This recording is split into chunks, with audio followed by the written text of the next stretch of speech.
Bharat G20 देशों की अध्यक्षता कर रहा है। आज से जम्मू कश्मीर की ग्रीष्मकालीन राजधानी श्रीनगर में तीसरी G20 टूरिज्म वर्किंग ग्रुप की बैठक शुरू हो गई है। इस बैठक में तमाम देशों के प्रतिनिधि हिस्सा ले रहे हैं। वहीं घाटी में तमाम विदेशी मेहमानों की मौजूदगी और भारत की बढ़ती साख को देखकर पाकिस्तान को सबसे ज्यादा मिर्ची लग रही है। दरअसल श्रीनगर में हो रहे इस आयोजन को भव्य रूप दिया गया है, जिसको लेकर पाकिस्तान लगातार बैठक को प्रभावित करने की नाकाम कोशिशें भी कर रहा है। सोमवार को शुरू हुई इस बैठक के बीच पाकिस्तानी विदेश मंत्री बिलावल भुट्टो जरदारी अवैध कब्जे वाले कश्मीर पहुंच गए। पाकिस्तानी समाचार एजेंसी के मुताबिक बिलावल भुट्टो जरदारी पाकिस्तान के अवैध कब्जे वाले कश्मीर में अपनी 3 दिवसीय यात्रा के लिए पहुंचे हैं। पाक विदेश मंत्रालय के दावे के अनुसार वो पीओके की असेंबली को संबोधित करेंगे। इसके साथ ही बिलावल पीओके के लोगों को भी संबोधित करेंगे। बिलावल ऐसे समय में अवैध कब्जे वाले कश्मीर में पहुंचा है जब श्रीनगर में G20 के टूरिज्म वर्किंग ग्रुप की बैठक चल रही है। इसी बीच बिलावल भुट्टो का बयान भी सुर्खियों में है। बिलावल भुट्टो जरदारी ने कहा कि कश्मीर में G20 बैठक आयोजित करके भारत कश्मीर के लोगों की आवाज को दबाने में सफल नहीं होगा।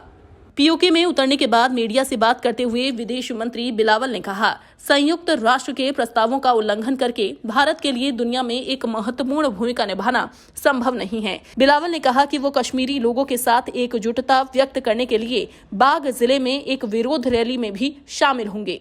उन्होंने कहा, मेरा मानना है कि जब कोई देश भारत जैसा कदम उठाता है तो उसका असली चेहरा दुनिया के सामने आ जाता है।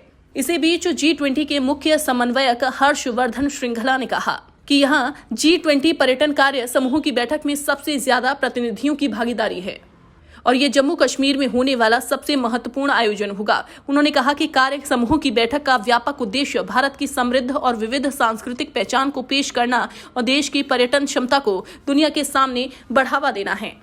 G20 पर्यटन कार्य समूह की ये बैठक 24 मई तक चलेगी। ऐसे में इस फैसले से पाकिस्तान सबसे ज्यादा परेशान है। पाकिस्तान ने कई बार कश्मीर में G20 सम्मेलन आयोजित करने पर असंतोष जाहिर किया है। श्रीनगर में G20 की बैठक सुरक्षित तरीके से संपन्न कराने के लिए NSG की ड्रोन रोधी टीम आसमान से नजर रखे हुए है।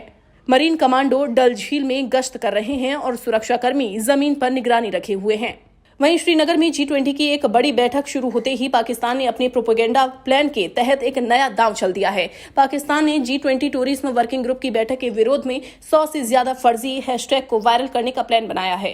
खुफिया एजेंसियों ने इन संदिग्ध हैशटैग की पहचान की है, जिसमें पता चला है कि 100 से ज्यादा फेक प्रोफाइल बनाकर G20 बैठक के खिलाफ प्रोपेगेंडा को ट्रेंड कराने की कोशिश की गई है। करीब 500 संदिग्ध मोबाइल नंबरों की भी पहचान की गई है, जिनको पाकिस्तान ने खास इसी प्रोपेगेंडा प्लान के लिए लगाया है।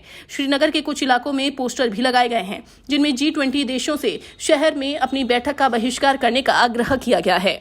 वहीं पाकिस्तान की आलोचना को नकारते हुए भारत ने कहा था कि G20 बैठकें पूरे देश में आयोजित की जा रही हैं और इसलिए जम्मू कश्मीर और लद्दाख में बैठकें आयोजित करना स्वाभाविक है, क्योंकि जम्मू कश्मीर भारत के अविभाज्य हिस्से हैं। पाकिस्तान ने हाल ही में श्रीनगर और कश्मीर के कुछ हिस्सों में G20 बैठक की मेजबानी करने के भारत के फैसले को एक गैर जिम्मेदाराना कदम बताया था। पाकिस्तान हमेशा से भारत की नीतियों का विरोध करता है, लेकिन भारत को इस बात से जरा भी फर्क नहीं पड़ता। भारत के विकास की ओर तेजी से बढ़ते कदम और भारत की कूटनीतिक सफलताओं से कंगाल पाकिस्तान चिढ़ रहा है। बहरहाल पाकिस्तान के पास इसके अलावा और कोई विकल्प नहीं है, इसलिए पाकिस्तान पर खिसियानी बिल्ली खंबा नोचे वाली कहावत सटीक बैठती है। Bureau report.